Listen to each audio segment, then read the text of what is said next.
Welcome to Focus Today. I'm your host, Perry Atkinson, and delighted to have in the studio with us today Senator Alan Bates. And he's home, getting some more sleep after Oregon's special session just ended last week. And we want to kind of get an update from him. Senator, good to see you, my friend.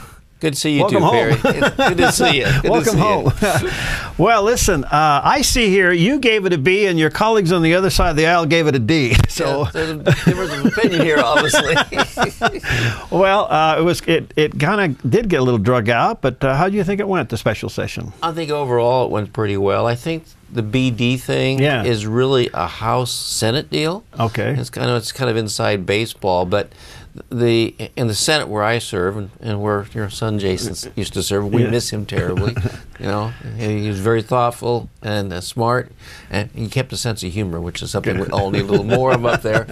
But in the Senate side, we involve the Republicans just as much as we do anybody else. They have three of the most important chairmanships. Mm-hmm. We worked with them in the budget, and I have the biggest budget, $22 billion budget. But my co-chair is also the chair of corrections, Senator Jackie Winters. She and I work together all the time. We discuss every issue. So when the budgets come out, they've all seen it, understand what's going to happen and where they're going. The House is a little more difficult. There's 60 of them, and I don't think they work as well as they should with their minority members, with the Republicans. I think if you bring everybody in, you get a lot more done. And, you know, the mixture of D's and R's working together really produces a better product. Do you think it gets weighted down with too many bills? I mean, because the purpose of this mid-course session is just to really kind of make a mid-course correction in the budget. I mean, you guys could literally be out of there in a week, couldn't you? No. If you well, but I mean, if you kept it to the budget, if I kept to the budget, I think we get out in about 2 weeks, 3 weeks. Yeah, I mean, this is huge budgets, and we have to move money around to balance things out properly. So yeah, we could probably do 2 3 weeks. Then people start running these bills in here, these policy bills. Yeah.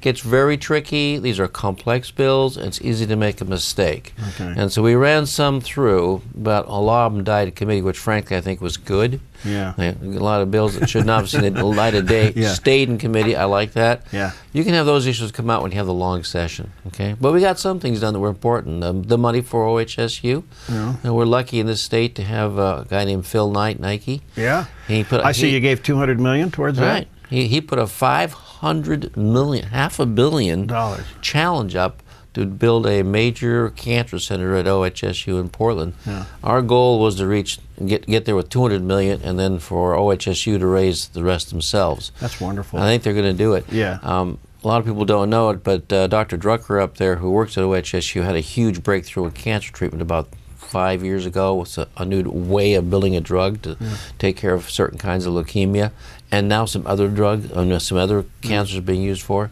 They feel if they build this major center up there, we can have one of the premier cancer research areas in the world. Okay. It'll be good for the entire state. All right, the big one is Cover Oregon. Seems to be a mess, and even the governor who's up for re-election is saying, well, it's failed.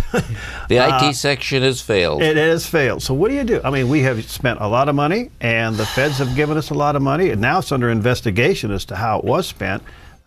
Pretty embarrassing, don't you think? It's more embarrassing. Some of us are quite angry about it because we were lied to over and over again. The Cover Oregon program is the expansion of health insurance to low-income people, basically. Some in Medicaid, a lot of people working who have low-income jobs. And we've got about 200,000 to 230,000 people signed up that didn't have insurance, last year, have it this year. So that part is working, but it's very difficult to get into Cover Oregon because you have to do it by hand, by paperwork. The IT portion, complete failure, okay?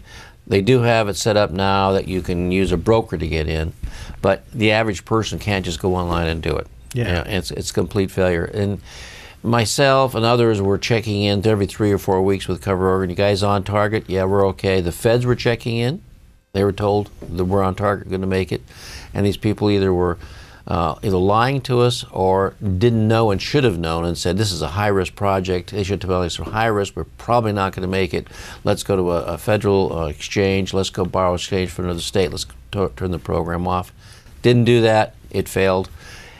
Are you asking for a refund? We're going to ask for a refund. Are you really? Yeah, we're going to. I guess the way the contract was written, it's going to be hard to get some of that money back from Oracle, because Oracle is the one we contracted with, which is a major software company.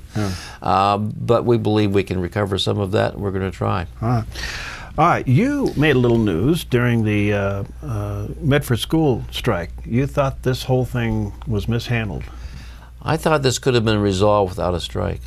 And a lot of people may feel differently than I did about that, but when you look at, I haven't seen all the details of the settlement. When I looked at the settlement, it looked to me like it was pretty close to what everyone was talking about before the strike. Yeah. And the only people who got hurt in this were the kids. Yeah. 2 weeks out of school, 2.5 weeks out of school, they're going to have to make that time up. We put seniors at risk. I mean, having a strike at the end of the school year when seniors are trying to get through and go on to college or on to jobs, you know, what I've seen doesn't make much difference. And we put How can you avoid that? I mean, when I looked at that, we all frustrated with this thing. I mean, this thing is not good. There's no winners in this. No, there isn't. And I'm thinking, well, what in the world could we do differently?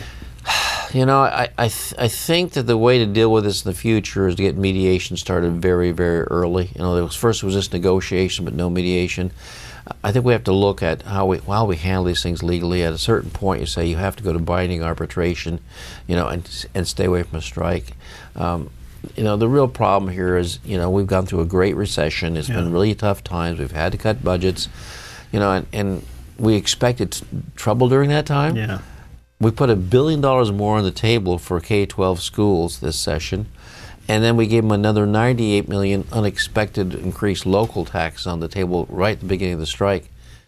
And we still can't come to an agreement. Now, come on, there's some way to do this, okay? Yeah, there's got to be a way to reach an agreement.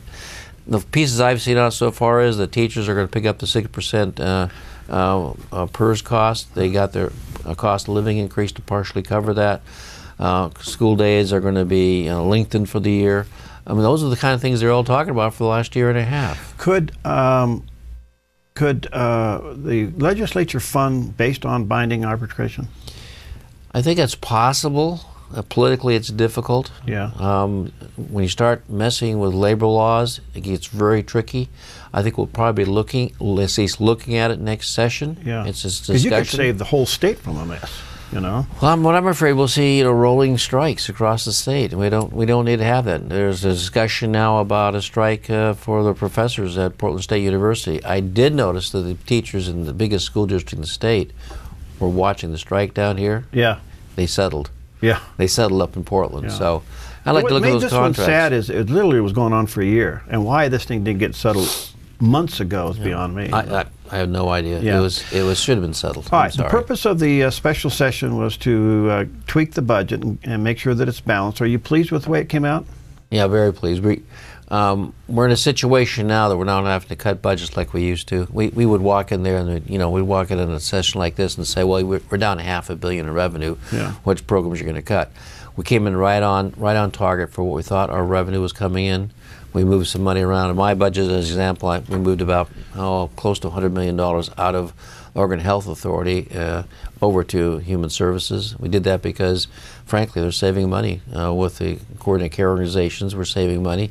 The money's being going out to patients to be taken care of. But as we had hoped, the cost of that health care is coming down because of what the CCOs are doing. And that allowed us to put more money into What happened to the services. gun bill in the special session? The gun bill never made it out of committee for lots of reasons. Okay. The gun bill initially was about registration and who goes into the registration for the background checks and how you deal with them. I never felt very good about that. It didn't seem like it did anything. From my point of view, when you talk about guns in America, understand first that guns are out there, be pragmatic about it. That's reality. Mm-hmm. But what we really worry about the most is mentally ill people getting guns. Yeah. In the end, they actually proposed something that we're going to look at next session, which is this. We have people who are under court mandates, and they're not in institutions, but they're out in the public, under court mandates for mental illness, make sure they're taking their medication, they've been violent a few times, that sort of thing.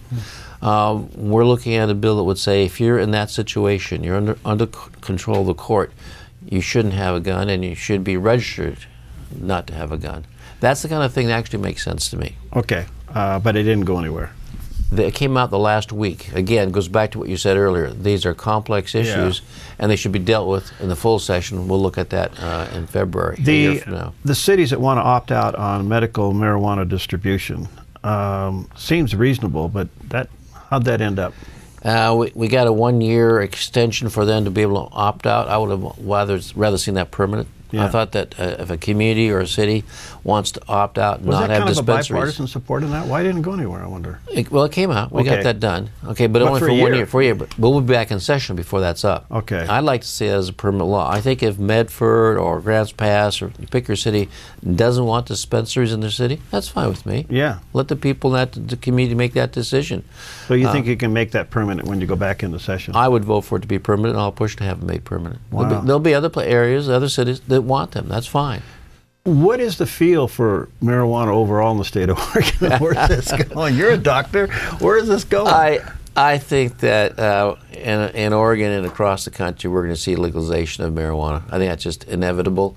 When you look at the polls for people under 50, it's like 70, 80%. And even in higher age groups, it's up to 50% now. So we're going to have to deal with this. Whether we like it or not, we're going to deal with it. And we need to deal with it in a cautious and careful way. It's really, we really don't know very much about marijuana. It's been used a lot, but no real good studies. What we do know is this. People under the age of 21 should not be using marijuana. It affects the brain permanently, and we shouldn't be doing it. Well, I haven't heard any success stories coming out of Colorado or Washington that would make this reasonable. I haven't seen anything about it one way or the other, except they raised some taxes on it, and that's not what we're doing here. Wow.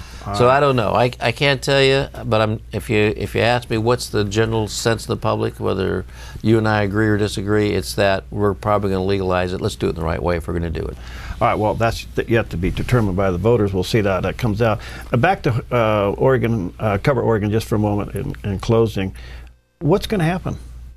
I think this is going to happen. One, the actual program of getting people into the exchange and into Medicaid and the Oregon Health Plan will continue. We will get everybody ultimately insured in this state, and that's going to make a big difference as far as health care is concerned. On the IT portion, the portion that everyone's focused on, probably 50-50 chance it'll be running by the next open enrollment in October. Remember, we have open and closed enrollments on insurance plans. Enrollment's going to close down the next 4 or 5 weeks, and then it'll open up again in October. Probably 50-50 chance, but they're going to have to make a decision. We're going to have to make a decision probably about early August. If this thing isn't running properly and tested, you have to pull the system and probably go to the federal exchange. Are you feeling the pressure from this potential investigation from the feds? No, I welcome it. Good. I want to get to the basis of what happened here, who lied to who, and how come we were lied to. I'm looking forward to that investigation. Good. I'm hoping to uncover what really happened. Well, Senator, thanks. People who want to correspond with you, what's your website or how do they do that? It's Senator Alan Bates at org.gov.com. Okay, there you go. Yeah, there you go. Thanks for coming in. Good Thanks to see for having me. Okay, we'll be right back. Hi, I'm Paulina, and I work at theDove TV. Did you know that when you support theDove TV, you have a profound impact, not only in our community, but around the world? It's your continued support that takes the inspiration and hope in the programs we produce and makes them available to the thousands of people who are watching these videos online every week. Help bring encouragement and hope to our valley and beyond by making a secure online donation today at our website, thedove.us.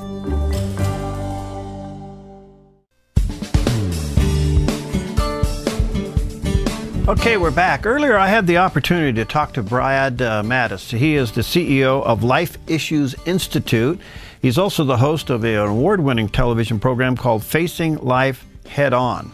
And we talked about the whole issue of abortion in the United States. Is it possible that we may live to see the overturning of Roe versus Wade? Well, he had some positive remarks about that. So join me now as we talk to Brad. Well, today we have the honor of talking to somebody that you hear a lot on the Dove TV. We have Brad Mattis with us, and he hosts Life Issues program that you hear on the Dove Radio. So we're delighted to Skype him in today on the television side of things. He's CEO of Life Issues Institute, and he's also host of the Emmy award-winning television program Facing Life Head On. So, Brad, thank you, my friend, for letting us have some of your time. Well, thanks, Perry. I'm happy to be with you. Good to see you. Hey, how did you get involved in the pro-life movement? Well, I grew up in Billings, Montana, not terribly far from you guys, and I did a report my senior year in high school.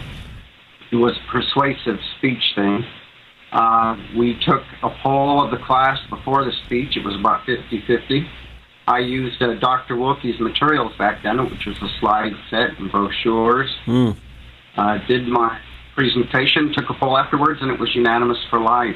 So I learned early on that education is really the foundation on which you build political and legislative victories. Wow. Well, congratulations. Well, here we are, 40-some-odd years later in this cause, and give us your assessment. Where are we today? Are we gaining on this? Oh, yes. We've been making slow, steady progress all these 42 years, 41 years, I guess, in counting. And we have made substantial gains. Roe versus Wade is on a collision course with modern science and technology. Ultrasound has been a window to the womb that millions of Americans have used to look in and see their unborn child. I have a coffee mug and a mouse pad with my granddaughter's picture before she was born. And then you multiply that times millions of times, and you have a majority of Americans who understand life is in the womb. Those are beautiful children, and they should be protected. Well, we're seeing the numbers begin to turn and go in the right direction, and it appears that more and more exposure to what Planned Parenthood is all about is taking place. Absolutely. Those numbers are going down at an excruciatingly slow pace, but they are going down. They've gone down actually about a third, or 32%, since they peaked in about 1980. So we're talking about a substantial number of babies who have been saved, and not to mention the mothers and fathers spared the horrible emotional trauma that abortion often brings. You know, in the state of Oregon, I hope you are aware, if not, I'll let you know that we're now involved in a petition drive to amend our Constitution to stop taxpayer-funded abortions in the state of Oregon. As we speak, our tax dollars are killing 11 babies a day in this state, and we're the least restricted state in the union, but we're trying hard to change that. Yeah, well, that's a tough state, as you know. It's churched by population, which has an effect on our issue.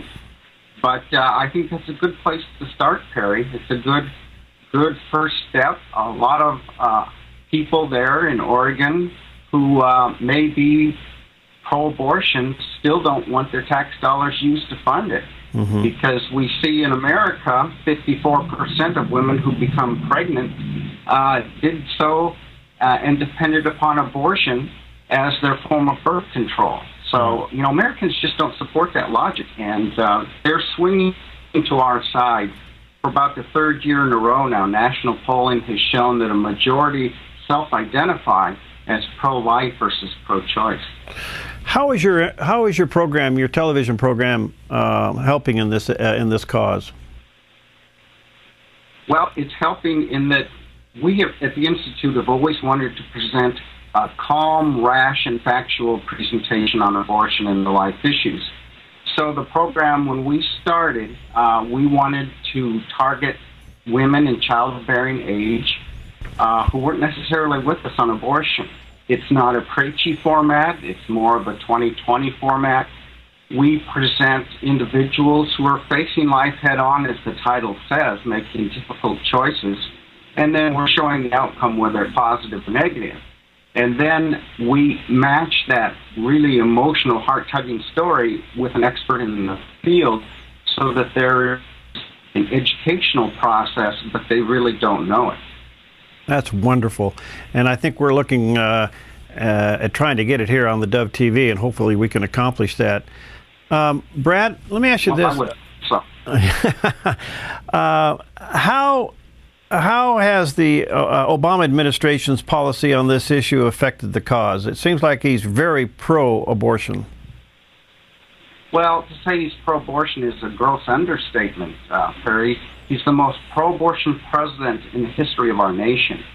And the people he's putting into power and bureaucracy and judgeships and everywhere are radically pro-abortion individuals, and it's being affected. But at the same time, in spite of what's happening in Washington, the states are electing pro-life legislatures and governors. Mm-hmm. And in the last 3 years, we've passed more pro-life legislation than in the last previous decade combined. So the other side realizes we're making these gains, and they understand that Roe versus Wade is living on borrowed time. Well, we also know that this past Valentine's Day, the head of Planned Parenthood said, give an abortion for Valentine's Day. I mean, they're no longer in the closet. They're just right out in the open. Oh, well, they pick every holiday and every crisis to promote abortion. While we're celebrating the birth of our Savior, they're saying have choice on earth instead of what the angel said, saying peace on earth. With the horrific earthquake in Haiti, the situation in Syria, our answer every time is not to get those people food and water and clothing and shelter, but to get them condoms and abortion. Abortion is the forefront of everything that they do. Let's go back to Roe versus Wade just for a minute, Brad. And you think we're heading for this collision course. How do you think this is going to happen? How do you think we're going to get Roe versus Wade overturned?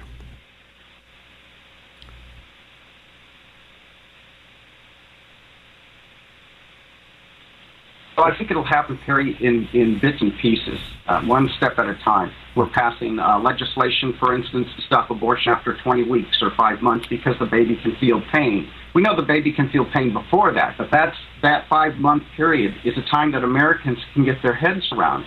And polling shows that a majority of women support that legislation, even more so than men. So as we pass these pieces of legislation that requires ultrasound be shown to women so that they're informed and empowered to make educated choices, that they provide parental consent for girls, minors, getting abortions, that we don't fund it with our tax dollars.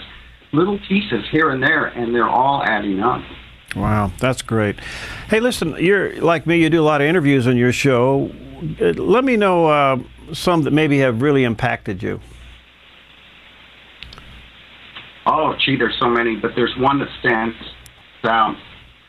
Teresa Ipoletti, she is from Indiana, and her parents he was in the military over in Korea, and a nun found this baby and wrapped her in a newspaper and rushed her to the hospital. They were called then to come in and take her, and they adopted her. What happened was that they aborted her, but she lived. Mm. She deals with some physical and mental issues, disabilities, but she is such a beautiful reminder of life, and this child escaped abortion, and she's here for a reason. So talking to her, I mentioned to her, I said, this interview is one I'll never forget. And she slyly said, do you say that to all your guests? Oh, wow. So, but no, she's been one that I remembered very well. I like to do a lot of programs too on individuals with Down syndrome.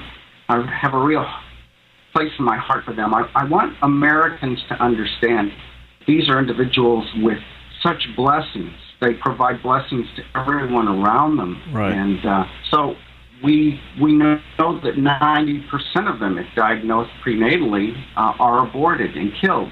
So our goal is to show them for what a joy they are. Oh, that's wonderful. So, Brad, how can people support you and what you do and get involved? Well, they can go to our website at lifeissues.org, lifeissues.org. They can donate. And we've got a ton of information there, anything from cloning to euthanasia and everything in between. So they want information on the life issues, it's there. We don't have what they're looking for. They can call us and we'll find it. All right. Brad, thanks for what you do, buddy. God bless you. And we're honored to carry your radio program. We're looking forward to getting Facing Life Head On program on the Dove TV. That'll be great. We look forward to it, Perry. All right, Brad Mattis, and terrific guy doing a great work. Well, coming up next, are you ready to be encouraged? Are you ready to be uplifted? Are you ready to get headed in the right direction? Well, we got Mr. Excitement coming up next. Dr. Paul Kreitz is going to be with us, and we always look forward to having Paul on. We'll have him in just a few moments. Hi, I'm Daniel, and I work at theDove TV. You know, compared to Portland, Seattle, and LA, Medford might be considered a small market. But at theDove, we're excited about the opportunity to make a big impact right here in our community. And you help make that happen. Did you know that more than 90% of our income comes from people like you? You can help us now by making a secure online donation at our website, thedove.us, or by phoning 541-776-5368.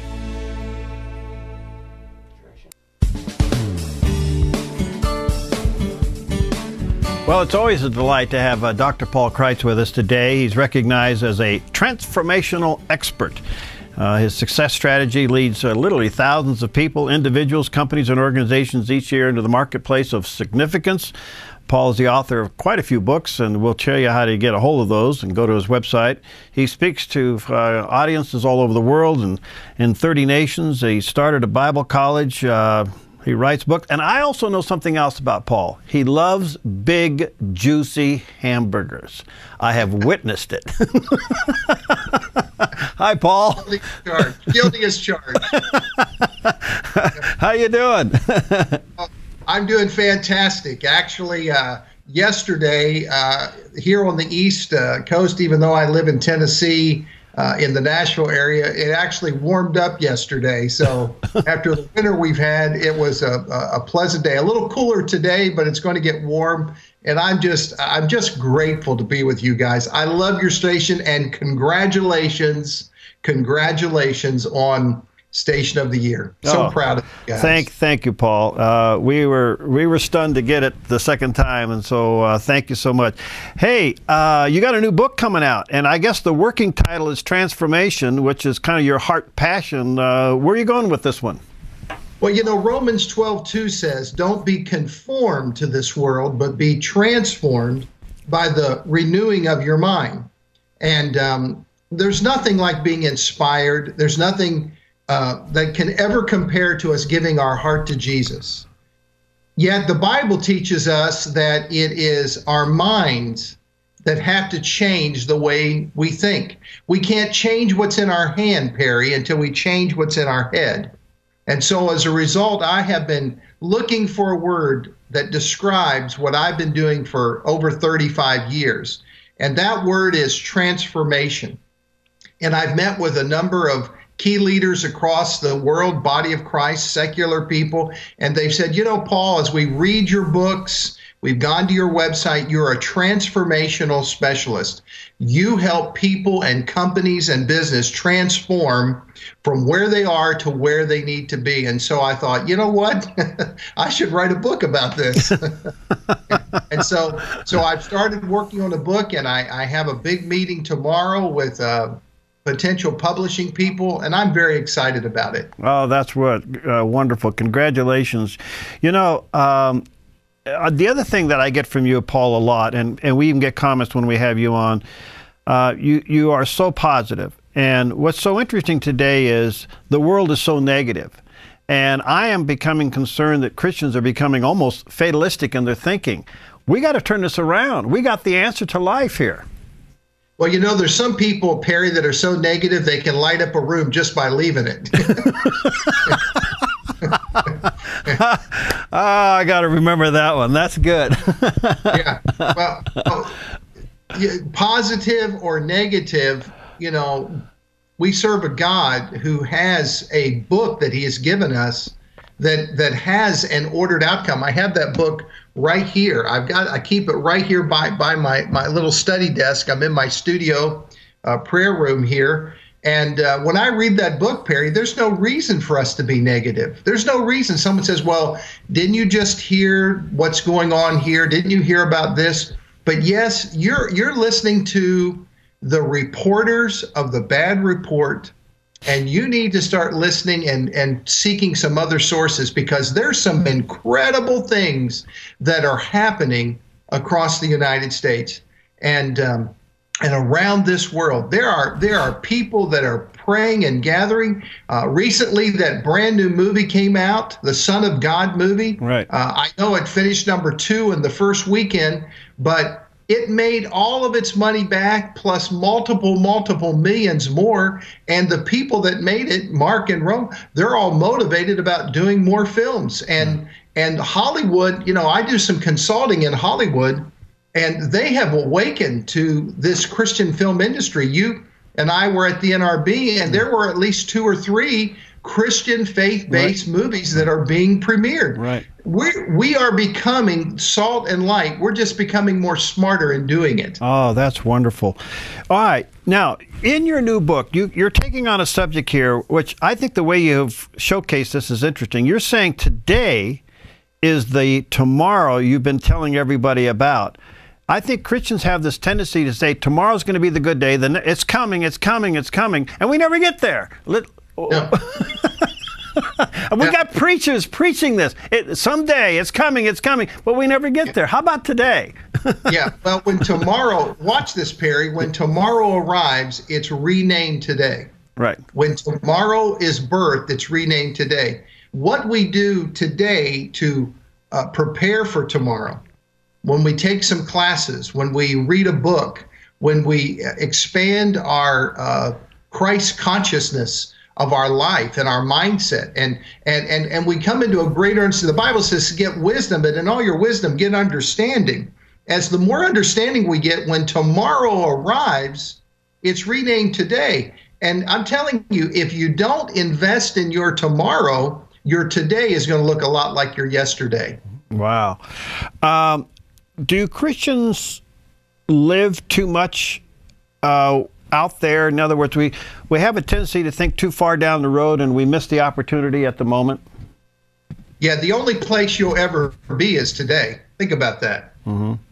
The only place you'll ever be is today. Someone's listening to us or watching us right now, and they thought, well, I've got my past. And well, the only place your past really exists is between your ears. Mm-hmm.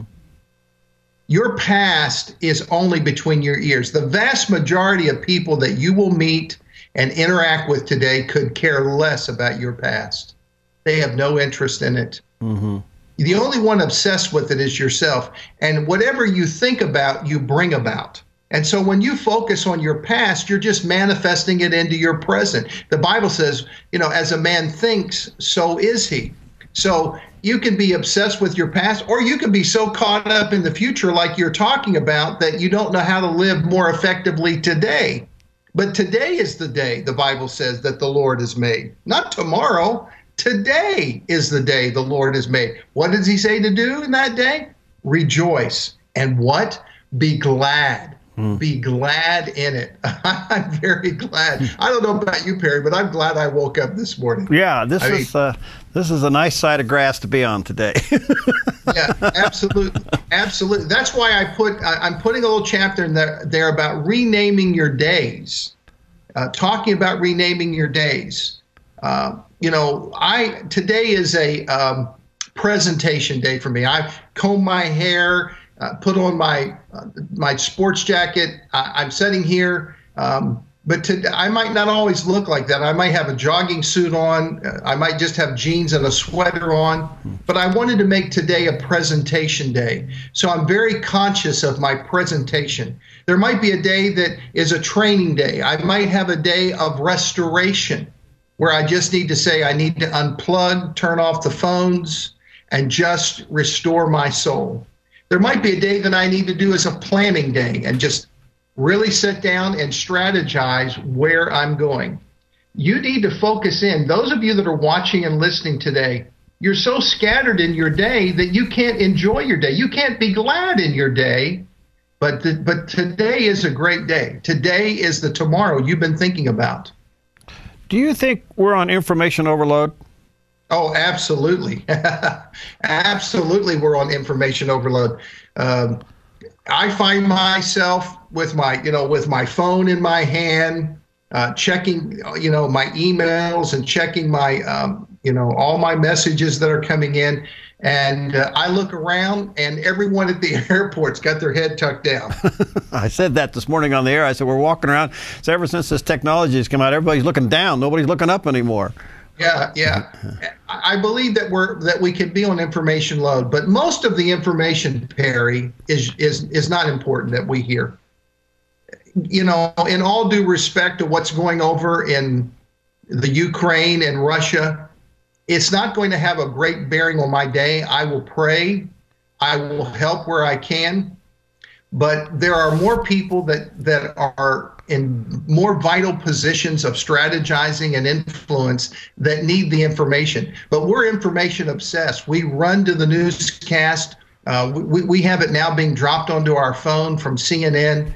And and most of the information that you and I receive is really useless to our day. That's why Hosea said in chapter 4, verse 6, God's people are destroyed due to a lack of knowledge, not a lack of miracles or a lack of money, a lack of knowledge. But it's not just knowledge, it's knowing what you need to know to be successful. What is it that you need to know? And more importantly, where is that knowledge? It's usually found in a mentor, someone that you need to bring into your life, mentorship. And so I mentor people, I coach companies. And so when people come to me, I tell them they've made a great decision, because the first step out of your problem is knowledge. In fact, if you're listening to me right now or watching me and you have a financial problem, someone could write you a check for $1,000 and get you out of your financial problem, if that's how much it would be. But if you have the wrong thinking in your head, that $1,000 will be gone in no time, and you'll be right back into the same problem. I can't change what's in your hand until I change what's in your head. Boy, what a statement. All right, let me take a quick break here, Paul. Dr. Paul Kreitz is with us today, and we're talking about his new book coming out, Transformation. And Paul, when we come back, I want you to deal with something you're bringing up, and that is your own personal brand. What do you mean by that? We'll talk to him about that in just a moment. Hi, I'm Paula, and I work at theDove TV. Every day we get letters and emails from people who've been encouraged, blessed, and challenged by the programs on theDove TV. But we couldn't do it without you. Did you know that more than 90% of our income comes from people like you? You can help us continue to bring inspiration and hope to our community by making a secure online donation at our website, thedove.us, or call us at 541-776-5368.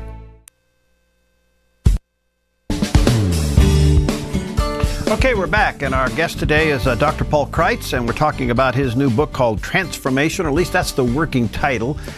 He's kind of putting it all together, and when it comes out, you're going to want to get this resource in your hand. But he's authored quite a few other books, and they're all tremendous resources. And Paul, how does people get a hold of your material? Thank you for asking, Perry. I've got two incredible books I want to talk to you about. A Weapon Called Time, How to Put It All Together, and then a second book, Discovering the Power of Purpose. Both of these books have changed literally tens of thousands of people.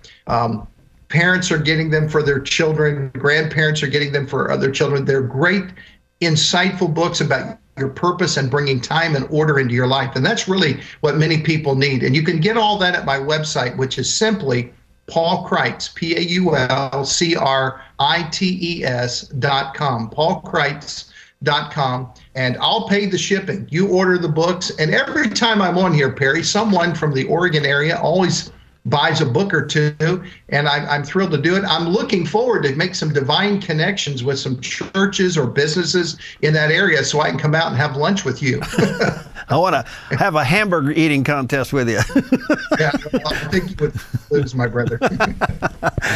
Paul, you mentioned in your new book, personal brand. Now, those of us in business and ministry, we spend a lot of time dealing with what we call, quote, the brand, protecting the brand, advancing the brand, and it works very well in ministry and business, but I never looked at it personally. What do you mean by that?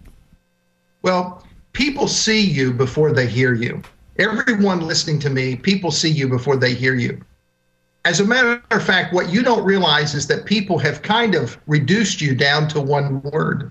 When I say Billy Graham, people think of souls or crusades. Someone might say Benny Hinn, they think of the word healing. You think of a word term that connects to a individual. They see Perry, they think the Dove, they think broadcasting. You look at me and you think of a hamburger now, but the bottom line is that you have a personal brand. When people see you, they already have a thought about you. And so what is extremely important, what's very, very, very important, is for you to remember that you're a walking message center, and you've got to ask yourself the question, what signal am I sending? If I'm in business, am I sending a message of confidence? If I am a car mechanic and someone pulls in, do I just scratch my head and say, I don't know about this one? Mm. No, I say, come on, bring that in there. I know we can do this. I know we can handle this. And so your brand really is birthed out of the confidence of who you believe God has made you to be. That's why I'm promoting that book, Discovering the Power of Purpose. And then you've got to put your life into order. You know, your clothing educates people. People respond to you. And you just have to ask yourself a question today. This is a very important question, Perry. Mm. What brand are you, or are you just generic? Do you just kind of float in and fill in with all the crowd? Yeah. Boy, I have to think about that one. You mentioned, this is delicate, but you mentioned dress. What do you mean by that? When I go into a courtroom and I look around, there's no question to me who the judge is. Yeah. Because the judge is dressed in the judge's apparel. Whenever I'm driving on the road and or I'm in a city and I'm confused, I have no question who the policeman is. I can see him wearing his uniform. Mm-hmm. Your clothing sends a signal. How you dress sends a signal. I've visited several churches, and I know some pastors that wear this as a badge of honor. It's okay, you're fine. But I've been in churches where it took me 25 minutes to figure out who the pastor was. Mm-hmm. Because he looked just like all the sheep. Now, he may take that as a badge of honor, but whenever I go to a military institution, I can figure out who's a private and who's a captain in just a heartbeat. Yeah. Okay. And see, that brings order into our world, and it also saves you a lot of time of explaining things. In fact, you become very weakened when you have to explain your brand to people. People ought to know within 30 seconds what you're all about. They ought to know within a minute if you can help them or if they can't. And so I know that as a transformational specialist, I'm helping to transform people and companies and businesses. I'm even working with some great churches today to help them. I'm not trying to change their message. I'm just trying to strengthen their methods and how they are communicating. Well said. You have here, what you listen to determines your future. Let me make a little side comment here. We just had a story on our news this morning that 31% of Christians, by the way, and they were young Christians, which is even makes it more significant, has decided to turn off social media for Lent. That is a huge number. 31% decided this thing is too grabbing in my life, I'm going to turn it off. That does dovetail into your explanation that you become what you listen to. Well, hearing is believing. You know, the Bible says faith comes by what? Hearing. Yeah. So what we hear determines what we believe. Let me put it to a real practical area. Whoever you're listening to is determining where you're going. Whoever you have incorporated into your life as a teacher, a mentor, a friend, Whoever's voice is valuable to your life is creating the direction. So what you hear is determining what you believe. And also repetition is the mother of learning. So when not only when you hear it, but when you repeat it over and over and over, that's why having friends of faith are so valuable. That's why if you're listening today, you know, your friend that's from the church or from the Bible study, they might drive you a little wacky at times, but I'm telling you, having a friend of faith, someone that builds your faith up, is 1,000 times better than someone that'll decrease you in a moment. I think that plays out today because I think we have, with all this information world out there, we're feeding our minds with too much stuff that we have no control over, and it's making us negative and maybe even fatalistic. Well, you have to guard your conversations from faithless and foolish people. And there's a lot of foolishness out there today. And I'm not trying to be some old guy standing on the lawn yelling, "Get off my grass." I'm simply telling you that there's a lot of faithless and foolish people. By the way, I always tell folks this, Perry, if you're the smartest one in the group you're running around with, you need to find a new group. That's wonderful. So, Paul, wrap this up for us, and it's not fair because your book's going to be a whole lot more than we discussed here today, but do you think Christians are open to change? Absolutely, because God is a God that is the God of change. He says, "I change not." God says, "I change not." Well, here it is, Perry. If God doesn't change, guess who has to change? Yeah. You and I. You and I. We have to be doing the changing. How are we going to change? We're going to change the way we think. That's what the word repent means. Change the way you think. Get your thinking straight ahead. That's why those books, A Weapon Called Time and Discovering the Power of Purpose, are so powerful to get into your library. Get a hold of those. Go to the website, paulkreitz.com, and begin to get that, because particularly if you're a leader, because leaders are readers. And you need to be reading some material that's going to increase your faith and build you up. So, what could you do for a company? Well, I believe that I could sit down and evaluate and examine where they're at and what their options are. And then after that, we need to begin to examine those options and then execute those options. See, a lot of people know what to do. They're just afraid to pull the trigger. Well, if I do this, it's going to impact this person. I might have to let this one go. They've been with me for 20 years, whatever. They need someone that can come in and help them and honestly evaluate and examine, then execute, and then energize. Energize the base, energize the community. Get a fresh start, get a fresh perspective, a new branding. That's what I do for companies. I've been doing it now for quite some time, and it's been very, very successful and extremely rewarding. All right, in closing, Paul, a lot of Christians are praying for God to do something, and when all along God is saying, "I put you here to do something." Absolutely. How can we change that attitude? Well, we've been standing on the promises, but we got to get off the premises. We need to realize that we are the hands, the eyes, the feet of God on this earth. God has planted you here for a purpose. If you weren't necessary, my friend, you wouldn't be here. Mm-hmm. I'm going to just be dead level honest with you. If you weren't necessary, you would. Someone said the other day, "Dr. Kreitz, you're just like me." I said, "No, that's impossible. If we are both alike, one of us is unnecessary." Right. The truth of it is God's got you here, and you need to figure out your purpose. You need to figure out the reason for being here. And then you need to get everything you can, all the energy and information and knowledge you can to be the very best you can. And if you want to have a great life, it begins by you becoming the person God's created you to be. Paul, you're an inspiration. Look forward to the book coming out so we can talk more about it. And if you want to correspond with Paul, it's paulkreitz.com. And check it out, paulkreitz.com. And order those 2 books. Again, name those 2 books quickly. A Weapon Called Time and Discovering the Power of Purpose. And I'll pay the shipping if they will give me send me an email or go on my website and order the books. Just go to my website and order the books, and we'll get the books right to you within 3 or 4 days. All right. Thanks, Paul. God bless you, pal. Have a great day, my friend. Keep eating those burgers, okay? Well, thank you. All right. See you later, man. All right. We'll see you next time on Focus Today. Hi, I'm Jim and I work at theDove TV.